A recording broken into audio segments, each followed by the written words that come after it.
Bueno, voy a seguir con la explicación de la España, de la España entre los años 1788 y 1814, ¿vale? Bien, aquí vamos a empezar con un acontecimiento que tuvo lugar justamente previo a la entrada de las tropas napoleónicas y por lo tanto control de España por parte de esas tropas francesas, ¿vale? Eh, bien, ese acontecimiento será el motín de Aranjuez, pero nos vamos a centrar primero en una revuelta, en una conspiración que hubo justo antes por parte de Fernando VII unos representantes de la nobleza, que eran opuestos precisamente a las políticas de Godoy, ¿vale?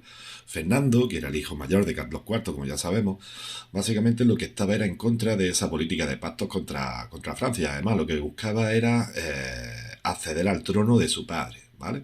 Por lo tanto, empieza a conspirar tanto contra su padre, Carlos IV, como contra Manuel Godoy, ¿vale? Es lo que se conoce como la conjura del Escorial. ¿Qué es lo que pasa con este acontecimiento? Que a Carlos IV le llega una carta anónima en la que le informa sobre los acontecimientos que está preparando Fernando, su hijo Fernando. Por lo tanto, esa conjura disuelta antes de que empezara, prácticamente, ¿vale? Una característica que tiene este acontecimiento es que Carlos IV le dio la vuelta a la situación presentando a su hijo Fernando eh, como una víctima del resto de la nobleza, del resto de los conspiradores, y por lo tanto le concedió el perdón, ¿vale? Bien, esta, mm, posteriormente, ya en marzo de 1808, sí que se produce lo que se conoce como el motín de Aranjuez. Esto tiene pues un halo de revuelta popular, pero en realidad fue un golpe de Estado, un intento de golpe de Estado por parte de Carlos IV y de otros personajes pertenecientes a la nobleza, que se puede decir que levantaron a las clases populares, al tercer Estado, en contra de esa política de Godoy, precisamente. Al igual que en la conjura del Escorial, en la que prácticamente lo que se oponían era la entrada de las tropas francesas gracias al Tratado de Fontainebleau en 1807, pues aquí ocurre lo mismo. Básicamente lo que se hace es un intento de golpe de Estado, bueno, un intento, se consigue ese golpe de Estado por parte de Fernando VII, del futuro Fernando VII, quiero decir, con el objetivo, primero, de conseguir la dimisión del ministro, de Manuel Godoy. Por otra parte, busca que Carlos IV abandone el trono, que abdique del trono, y ese trono pase precisamente a Fernando. Por lo tanto, se convertirá en este Fernando VII de Borbón que conocemos, ¿vale? ¿Qué es lo que ocurre? Debemos tener en cuenta que desde Francia Napoleón Bonaparte observa cómo se producen los acontecimientos en España. Por lo tanto, lo que va a hacer intentando o vendiendo una futura reunión en Francia, en Bayona, como un intento se puede decir, de tranquilizar la situación en España, invita tanto a Carlos IV como a Fernando VII a Bayona, donde allí consigue convencerlos para que Fernando VII devuelva la corona a Carlos IV, ¿vale? Por lo tanto, Carlos IV vuelve a convertirse en rey, pero también consigue que Carlos IV abdique de la corona y se la entregue a Napoleón, entregue la corona de España a Napoleón, ¿vale?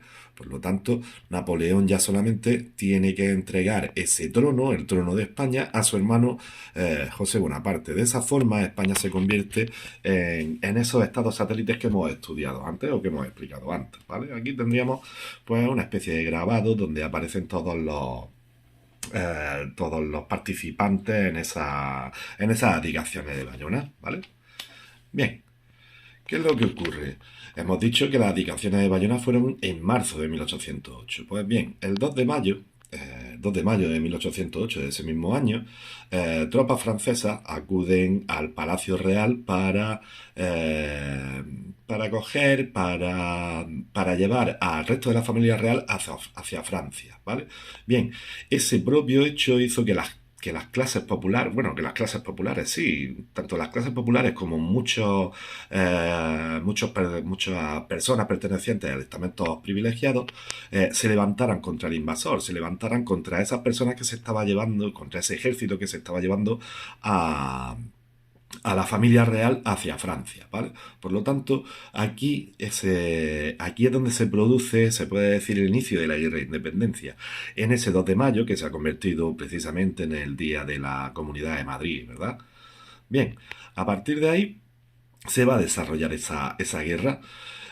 Claro, si nos damos cuenta, España no tiene gobernante, por lo tanto lo que se van a crear son una serie de juntas de defensa, unas juntas de defensa, que podemos decir que eran como una especie de gobiernos locales eh, organizados a través de una junta de defensa central o una junta de defensa nacional que se puede decir que organizaba al resto de juntas de defensa locales, ¿vale? Como ya he dicho, esas juntas de defensa locales eran como una especie de gobiernos locales que organizaban la defensa militar contra los invasores, ¿bien? Claro, debemos tener en cuenta que en España nos vamos a encontrar con liberales, que bueno, con liberales, sí, con una división, ¿no? Se puede decir que en España, aparte de la guerra de independencia, hay también una guerra civil. ¿Por qué? Porque en España los españoles, o parte de los españoles, se van a dividir en dos bandos, ¿vale? Por una parte, el bando de los patriotas, que lo que buscan es la expulsión de esos invasores franceses y la vuelta de Fernando VII al trono de España. Por otra parte nos encontramos a afrancesados. Estos serían liberales, ilustrados, que ven con buenos ojos las medidas más modernas, las medidas más liberalizadoras, más progresistas que aplica Napoleón Bonaparte en todos sus territorios. Y claro, por ende, aquí en España sería su hermano José I Bonaparte el que aplicaría esas medidas más liberales, más progresistas, se puede decir, ¿vale? Bien, a partir de ahí se produce pues la guerra de independencia en sí, en la que nos encontramos con una guerra que se puede decir que se divide en varias fases. Una primera fase caracterizada por la resistencia popular, en ese 1808 precisamente, en la que las juntas de defensa organizan esa defensa, esas acciones militares contra el invasor extranjero, contra el invasor francés. Y claro, como no tienen un ejército estructurado, lo que recurren es a la guerra de guerrilla, es decir, pequeños destacamentos de soldados, de milicianos españoles que realizan emboscadas a los ejércitos franceses, ¿vale? Se puede decir que la primera batalla que cosechó Napoleón Bonaparte en todos los territorios conquistados fue la batalla de Bailén en 1808. Esta sería la última batalla que el ejército español como tal consiguió vencer, ¿vale? ¿Cómo consiguió esa derrota? Pues debemos imaginarnos el calor que hacía en Bailén en julio de 1808. Lo que hicieron los españoles también, las tropas españolas, fue envenenar los pozos que había cerca y por lo tanto privar a los franceses de ese sustento. Ya a partir de ahí, entre una organización del ejército bastante premeditada por parte de la Junta de Defensa, tanto de Granada como de Jaén, a la hora de organizar la batalla, pues dieron como fruto la victoria de las tropas españolas, ¿vale? Bien, a partir de esa batalla de Bailén, ya directamente se produce la ofensiva francesa, es decir, el control por parte de las tropas napoleónicas de la Grande Armée entre 1808 y 1812 de prácticamente todos los territorios de España.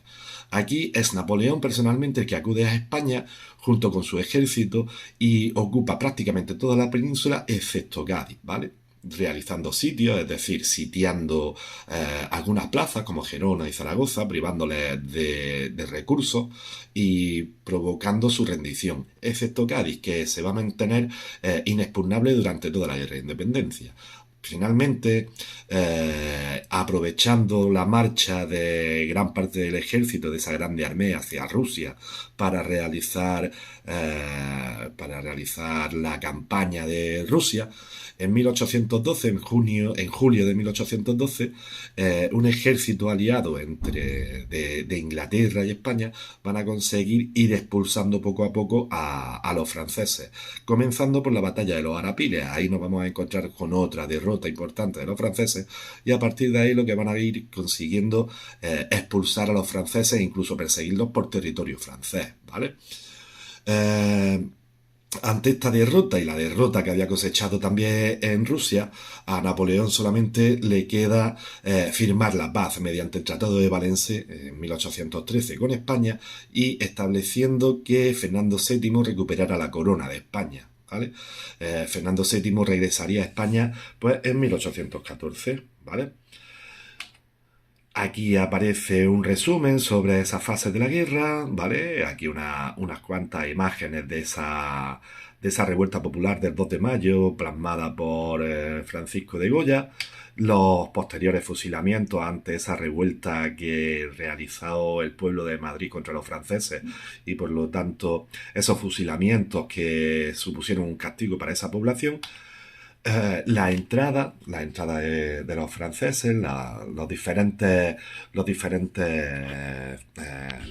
campañas que hicieron en España, y vemos cómo Cádiz se va a mantener inexpugnable debido sobre todo a la defensa que tiene. Debemos tener en cuenta que toda esta zona de la bahía de Cádiz estaba caracterizada por ser un territorio bastante pantanoso, y por otra parte, tanto Cádiz como San Fernando tenían una defensa bastante importante con respecto a la entrada en la bahía de Cádiz de barcos extranjeros. Por lo tanto, fueron capaces de mantener esa plaza libre, ¿vale?